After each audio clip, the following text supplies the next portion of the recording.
आज ही Doubtnut app download करें। Doubtnut पर होगा अब आपके सभी मैथ्स, केमिस्ट्री, फिजिक्स और बायोलॉजी डाउट्स का सफाया। बस अपने क्वेश्चन की फोटो खींचो, उसे क्रॉप करो और तुरंत वीडियो सोल्यूशन पाओ। Download now. इस वीडियो में हम कन्फर्मेशनल आइसोमेरिज्म की बात करेंगे। तो कन्फर्मेशन का क्या मतलब होता है? कन्फर्मेशन का मतलब होता है कि मानो हमारा कंपाउंड है ये, ठीक है, इसमें जो ये सी सी बॉन्ड है ये सिंगल बॉन्ड है, और सिंगल बॉन्ड के अबाउट जो रोटेशन है ना वो नॉर्मल टेम्परेचर यानी कि रूम टेम्परेचर पे पॉसिबल होती है। क्यों? क्योंकि इन मॉलिक्यूल्स के पास थर्मल एनर्जी इतनी होती है कि आप मतलब मॉलिक्यूल्स क्या रैंडम मोशन में होते हैं, रैंडम मोशन में होने की वजह से वो एक दूसरे से टकराते रहते हैं, और टकराने की वजह से उनके पास इतनी एनर्जी होती है कि वो अपने सिंगल बॉन्ड्स के अराउंड हमें रोटेशन दिख पाए। ठीक है, तो सिंगल बॉन्ड्स के अबाउट रोटेशन होने की वजह से जो रिलेटिव अरेंजमेंट ऑफ एटम्स है वो चेंज हो जाती है। जैसे मानो ये एच है, ठीक है, और इस कार्बन पे सी एल लगा है, और भी ग्रुप्स हैं, ठीक है, तो एक बार ही हमें क्या दिखेगा, एच और सी एल एक साइड पर है, दूसरी जब रोटेट हुआ ये थोड़ा तो क्या दिखेगा, सी एल और एच उल्टी साइड पर है, मतलब एंटी पोजिशन पे है। ठीक है, तो मैं कहना चाह रही हूँ कि जब रोटेशन होती है थर्मल एनर्जी की वजह से, तो रोटेशन के वजह से हमारी जो रिलेटिव अरेंजमेंट ऑफ एटम्स है वो चेंज हो जाती है।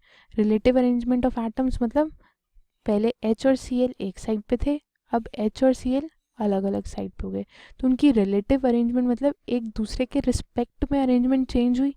ठीक है, तो ऐसे ही जो आइसोमर्स हमें मिलते हैं, जो जितनी भी हमें ऐसे रोटेशन करते करते करते करते अलग अलग फॉर्म्स मिलती हैं, उन्हें हम कन्फर्मेशनल आइसोमर्स बोलते हैं, या फिर हम रोटेशनल आइसोमर्स भी बोलते हैं, या फिर हम उन्हें कॉन्स्टलेशंस भी बोलते हैं, या हम उन्हें रोटामर्स भी बोलते हैं।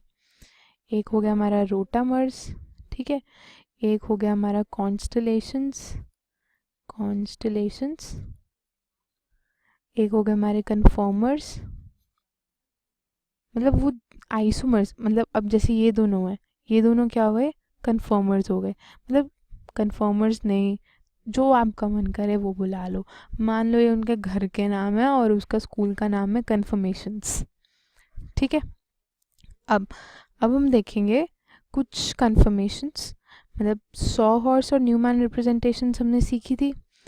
तो सॉ हॉर्स और न्यूमैन रिप्रेजेंटेशंस एक बारी हम सबसे पहले इथेन की देखते हैं, फिर उसके बाद उनकी कुछ कन्फर्मेशंस, और मतलब हम एक बॉन्ड को लेंगे, उसके अबाउट रोटेशन करेंगे, और फिर देखेंगे कि कौन सी कन्फर्मेशंस हमें मिलती हैं। तो अपना जो इथेन है वो है C2H6। उस मॉलिक्यूल इथेन मॉलिक्यूल को हम कैसे बनाते हैं, अब 2 कार्बन कार्बन बॉन्ड है और बाकी 6 हाइड्रोजन बॉन्ड्स है, सॉरी कार्बन हाइड्रोजन बॉन्ड्स है, ये है। तो इस कार्बन कार्बन बॉन्ड को हमें 100 हॉर्स में बनाना हो तो हम क्या करेंगे, टेढ़ी नज़र से बनाते हैं। टेढ़ी नज़र से हमें सी और सी का जो बॉन्ड है उसको पहले डायगोनल बनाना होता है, फिर हम 2 वाई बना देते हैं।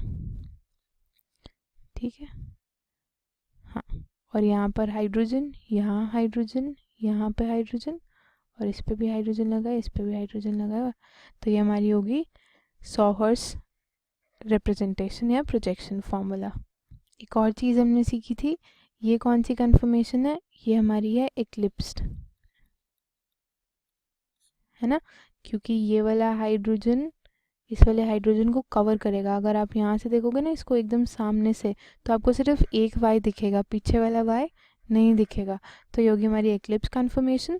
और हमारी स्टैगर्ड कन्फर्मेशन क्या होती है, जिसमें सब एंटी हो, यानी कि एक सीधा वाई बनेगा और एक उल्टा वाई बनेगा, स्टैगर्ड।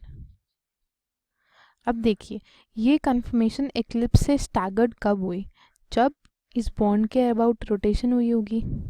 सही बात है, इस बॉन्ड के अबाउट रोटेशन हुई, ठीक है, ये हाइड्रोजन जो यहाँ था वो यहाँ चला गया, देखिए ये हाइड्रोजन जो यहाँ था वो ये रहा, ठीक है, और जो ये वाला हमारा हाइड्रोजन जो यहाँ था वो यहाँ चला गया।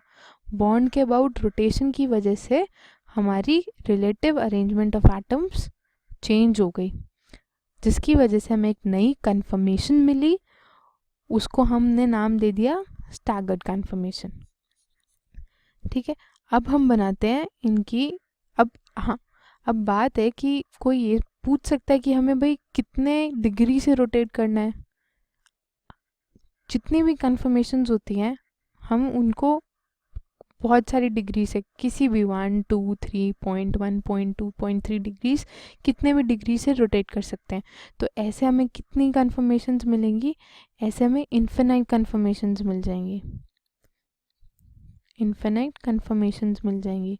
पर सबकी सब इतनी इम्पॉर्टेंट नहीं होती हैं, कुछ ही कन्फर्मेशंस होती हैं, 3 या 4 इन्फिनाइट कन्फर्मेशंस में से जो सबसे इम्पॉर्टेंट होती हैं, जिनके बारे में हम जब कन्फर्मेशंस ऑफ ब्यूटेन पढ़ेंगे तब पता चलेगा कि 3 या 4 कन्फर्मेशंस होती हैं जिनकी स्टडी बहुत ज़रूरी होती है।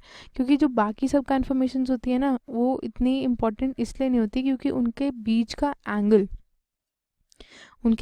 एंगल जो होता है वो, मतलब उस पोजीशन पे आने पे उन एटम्स के बीच में, उस पर्टिकुलर एंगल्स पे आने पे उन एटम्स के बीच में कुछ इंटरैक्शंस वगैरह हम देख नहीं सकते।